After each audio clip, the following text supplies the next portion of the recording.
요즘 국민들이 굉장히 혼란스러울 겁니다. 자, 경제는 일선의 경제는 엉망진창으로 무너져 가고 있어요. 자, 지금 뭐 자영업 하다가 문 닫았다, 중소기업 하다가 문 닫았다는 사람 한둘이 아닙니다. 그런데 또 한편으로는 지금 주식 가격이 이 경제 위기 와중에 지금 변함이 없고, 또 부동산은 천정부지로 오르고 있고, 삼성전자는 코로나에도 어닝 서프라이즈로 2분기 영업이익이 22.7%로 늘었다. 그러면 그간에 코로나로 세계 경제가 붕괴되고 그야말로 성장률이 떨어지고 수많은 사람들이 망해갈 거다. 그리고 이게 장기화되면 아마 세계 경제가 대공황적 붕괴에 올 거라는 말이 거짓말이냐? 아닙니다. 삼성전자가 어닝 서프라이즈가 되는 거는, 자, 코로나에도 지금 삼성이 하는 사업이 반도체잖아요. 반도체는 코로나 사태로 재택근무, 온라인 교육, 동영상 스트리밍 서비스 시청 이런 걸 하려 그러면 반도체가 주로 어디에 들어갑니까? 데이터 센터라든지 서버용 반도체 이런 계속 깔려 있어야 이 언택트가 가능하지 않습니까? 그러니까 이 삼성이 하는 사업은 코로나에서 크게 데미지를 입을 게 별로 없어요. 다만 지금 스마트폰이나 가전은 지금 이렇게 좀 빠지고 있지요. 그렇지만은 뭐 이 스마트폰은 빠질 수밖에 없는 거고, 가전이 좀 빠지지만은 오히려 코로나 때문에 삼성의 고급 가전을 사는 사람들은 더 늘어났을 거라고 봐요. 왜? 집에 맨날 박혀 있으니까 부자들이 또. 그런 부자들은 이번에 테레비 바꿔부터 냉장고 바꿔 이런 부분에 신경을 쓰는 거죠. 그래서 이럴 때 중요한 거는 부분에 집착을 하고 전체 큰 흐름을 놓치지 않으면 이 경제를 바라보는 시각의 방향을 상실하는 겁니다. 저보고 황장수는 맨날 부동산이 가라앉는다 말을 했는데 틀렸다. 제가 매달 며칠 몇 시에 가라앉는다고 말을 할 수 있으면 점쟁이를 하지요. 자, 저는 현재의 경제 추세로 보면, 상식적인 경제로 보면 한국의 부동산이 가라앉아야 정상이라는 겁니다. 그런데 투기꾼의 투기 욕구가, 야성적 충동이 케인즈가 말한 상식적인 경제를 뛰어넘는 그런 심리적인 부분을 발휘하고 있어요. 이것까지 예측의 범주에 들어있다고는 저는 보지 않습니다. 자, 그러면 지금 이 경제의 이런 모습들 속에서 이제 또 다른 이런 이야기를 하는 사람도 있습니다. 자, 신기술이 앞으로 한국의 먹거리다. 자, 7대 IT 플랫폼 기술이 이제 이 세계에 골리앗이 독주하는 그런 시대를 열고 있다. 그런데 글로벌 벤처의 31%가 한국에서는 불법이다. 그래서 문 정권이 이 먹고 사는 IT 신기술을 열도록 법을 좀 장려해라. 지금 이렇게까지 이야기를 하고 있습니다. 자, 이 부분에 대해서 우리가 보면요, 삼성이 세계적으로 큰 기업이 된 게 언제입니까? 노무현 때 이후에요. 정권에서 많이 받쳐줬죠.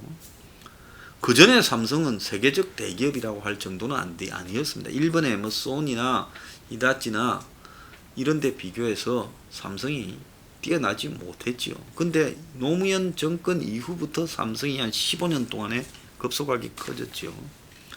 그런데 우리가 삼성이 세계적 대기업이 되고 소니나 이런 데를 월등하게 능가하는 동안에 하나 물어봅시다. 여러분들은 잘 살게 됐습니까? 훨씬 못 살게 됐지요. 그렇지 않습니까? 지금부터 한 25년 전에 삼성이 한국에서만 좀 잘 나가고 아직 현대도 추월하지 못할 때하고 지금하고 비교해보면 삼성은 세계적 대기업이 되었습니다마는 국민들의 삶은 25년 전이, IMF 나기 몇 년 전이 훨씬 나았죠. 흥청망청했고 훨씬 나았던 세월이죠. 자, 그러면 국민들은 언제가 제일 잘 살았다고 기억하겠냐? 제가 봤을 때 90년대 초중반이 제일 잘 살았다라고 기억이 될 거라고 봐요.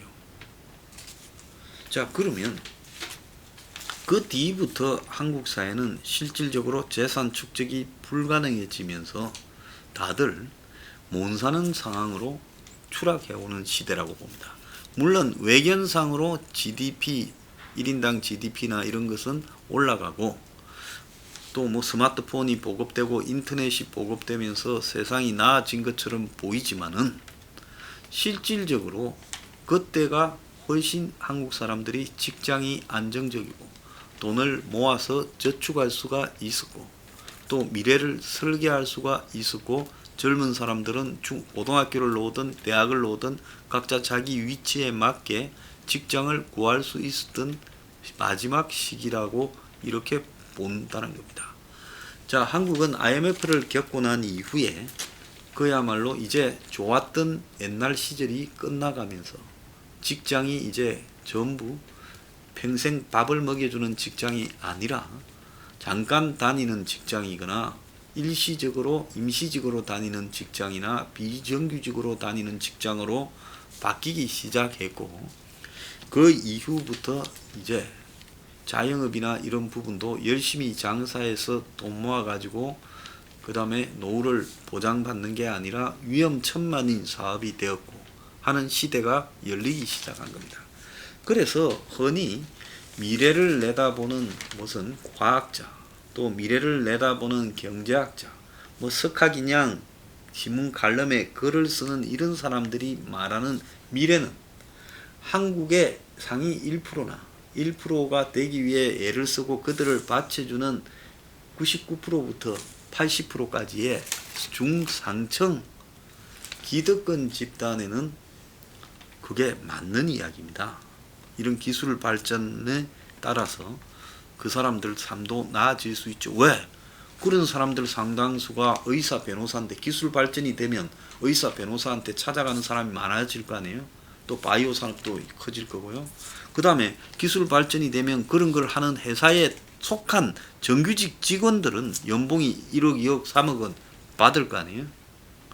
그래서 그 사람들은 다른 직장과는 다르게 자신의 생활은 보장이 되는 속에 들어가 버리고 또 언론사의 이런 간부들이나 이런 사람들은 자꾸 뭔 기업이 좀 잘 나가는 기업들이 있어야 거기에 광고를 받고 뜯어먹고 살 거니까 그들도 지지하고 덕을 보는 계층이에요.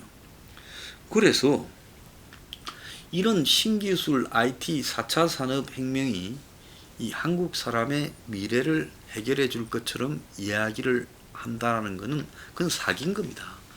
한국 사회의 자본을 가진 쪽과 기술을 가진 소수는 그렇게 되면 잘 살게 되는데 이제 그 소수가 나머지 한국 사람들을 먹여 살린다라고는 연결이 되지 않는 거예요. 자, 우리가 70년대, 80년대를 생각해 봅시다. 현대에서 공사장 판을 벌이면 그 공사장 판에 하청부터 내려오도록 엄청난 사람들이 먹고 살았습니다. 현대가 나중에 국내 공사가 작아지니까 중동으로 갔어요. 현대만 중동으로 간 게 아니라 중동으로 엄청 많이 갔잖아요. 동아그룹부터 막 갔어요. 난강까지. 그래서 한국의 건설사가 중동에서 수십만 명의 사람들을 지금 고용해서 먹여 살렸습니다. 자, 중동에서 쓰지도 않으면서 돈 모아가 한국에 오면 집 샀습니다. 맞잖아요? 중동에서 돈 모아와서 가게 열고 자영업 하거나 회사 차리거나 집 사거나 노후가 편안해진 사람이 한둘이 아니에요. 제비족도 덕을 받고요. 그래서 그런 부분은 국민의 다수를 잘 살게 만들었습니다. 월남전도요. 월남전이 최초로 한국 사람들이 해외로 나가서 돈을 벌도록 수십만 명에게 기회를 줬고 그 파생 효과는 수백만이었고 중동 경기도 마찬가지로 한국의 수백만의 삶을 낫게 만들었다고 봅니다. 자, 이런 식으로 과거의 기업은 바로 기업이 커지면 곧바로 거기에 걸맞는 형태의 일자리 창출이 곧장 되는 부분으로 연결됐어요. 제가 자주 드는 예지만은 제가 부산의 범천동에 살았는데 범일동에 태어나서 어릴 때 우리 집 앞에 보면 신발 공장과 이 비누 공장에 아침에 되면 수천 명이 공장으로 갑니다. 장관이 줄을 서서요. 또 마칠 때는 또 수천 명이 나옵니다. 자, 그런 공장 몇 개에 수천 명이 일을 했어요. 그러면 어쨌든 그 수천 명은 그 공장을 다님으로써 자신의 가정을 꾸려갈 수 있었다는 겁니다. 자, 그런데 이제 이런 신산업이, 신기술 산업이 발전한다고 그 수천 명을 먹여 살리느냐. 오늘 아침에 보면요. 자, 정경련이 은퇴자 조사를 했는데 13전 1선 이 5060 베이비 부모의 이 취업 성공률이라는 거예요. 그래서 한 달간 조사를 했는데 작년에 이 코로나 오기 전입니다. 퇴직 후에 재취업에 성공한 베이비 부모가 44.6%고 절반에 못 미쳤고 조사 대상 294명 중에서 131명만 재취업을 했는데 자, 대부분 고학력 고숙련 인구지만은 베이비 부모의 퇴직 후 취업기는 고난의 연속이라는 겁니다. 재취업을 하기 위해 평균 13개 회사에 지원을 하고 그 다음에 4개 회사에 면접을 본 다음에 재취업에 성공을 했는데 재취업을 해도 월급은 이전에 받던 돈에 비해 65.6%가 깎였다는 거예요. 그러니까 3분의 1만 받고 일을 한다는 겁니다. 임금이 절반이나 줄었다는 응답이 29.7%고 고용 안정성이 없어서 재취업한 직장에서 2년을 채우지 못한 게 68.7%. 3분의 2는 넘는 숫자가 2년도 못 채우고 다 그만둔다는 겁니다. 그래서 또 뛰어들고 또 뛰어든다는 거예요. 자, 그래서 이 은퇴 생활이 매우 고단하기 짝이 없다는 거예요. 자, 이 사람은 이제 은퇴 후 재취업이 베이비 부모에게는 선택이 아닌 필수가 되고 그리고 정년이 우리나라의 회사는 60세인데 이 사람들은 67세까지는 일을 하고 싶다. 만으로 67일 거니까 거의 70대 때까지 일을 해야 되겠다 말을 하는데 왜 그런가 하니 60세에 은퇴해서 소득 없이 20-30년을 죽을 때까지 살아야 되는데 노후 준비가 턱없이 부족하다. 그러니까 베이비 부모가 한국에서 제일 성장 시대에 혜택을 본 세대인데 노후가 이렇게 거지꼴이라. 그래서 노후 대책을 보니까 흔히 3층으로 국민연금 받고 퇴직연금 받고 자, 이 퇴직연금은 회사에서 또 별도로 들은 거죠. 개인연금을 받는다. 이래야 됐는데 개인연금 가입률이 22.6%, 퇴직연금은 17.4% 밖에 안 된다는 겁니다. 국민연금은 그러면 얼마를 받느냐? 평균 55만 3천 원이야. 그러니까 65세를 맞은 올해 55년생이 월 52만 원 정도 국민연금을 받고 있는데 1인 가족 최소 생활비가 108만 7천 원이랍니다. 그래서 지금 대한민국에 가장 좋은 시대를 살았던 사람 베이비 부모도 지금 노후가 이른데 이 베이비 부모보다 그 다음 세대가 은퇴하면 노후가 어떨지는 더 빤하다는 겁니다. 자, 그런 부분에서 봤을 때 이제 우리가 경제학을 바라보는 시각을, 경제를 바라보는 시각을 이제 바꿀 때가 되었다고 봅니다. 자, 지금까지의 성장이니 뭐가 주력 산업이고 먹거리니 이런 타령은 국민 다수하고는 관계없는 그들만의 리그라는 겁니다. 삼성이 뭐 어닝 서프라이즈를 해가지고 몇십 조를 벌었다 이번 2분기에 그게 국민하고는 관계없는 이야기라는 거예요. 삼성에 소속된 극소수만의 일이라는 겁니다. 삼성의 대부분의 제조 공장은 지금 해외에 있지 않습니까? 지금 국내에 삼성 직원은 다 합치면 20만 명도 안 된다고 듣고 있습니다. 그러니까 전체 GDP에서 차지하는 부분의 고용 비율을 보면 그럼 엄청나게 작은 거죠. 고용 비율이요. 그러지 않습니까?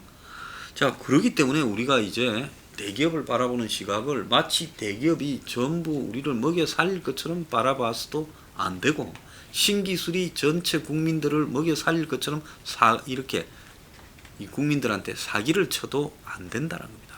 대기업과 신기술이 국민들을 못 먹여 살려요. 국민들을 먹여 살리는 부분은 그 대기업에 들어가지 못한 대다수, 신기술과 관계없는 대다수, 그 사람들이 어떻게 살아갈 수 있도록 만드느냐. 이제 이 경제를 바라보는 시각 교정이 이루어져야 된다는 겁니다. 그런데 경제 전문가, 경제학자, 교수, 그리고 경제를 좀 안다고 자부하는 사람은 다 경제의 제일 앞단에 있는 잘 나가는 사람, 금융업자니, 뭐 재벌이니, 신기술을 가진 사람, IT 벤처니, 4차 산업이니, 요런 사람한테 이야기를 해줘야 돈이 생기지. 밑에 처진 사람 90%를 이야기해봤자 돈이 생깁니까? 지키죠. 그러니까 우리나라의 경제나 세계 경제가요, 지금 개판 5분 전인 이유가 거기 있는 겁니다. 경제학이 이 전 세계 시민들을, 국민들을 구제하지 못한다. 미국의 흑인 경제학자가 3%밖에 없다잖아요. 미국 흑인 비율은 13%가 넘는데요.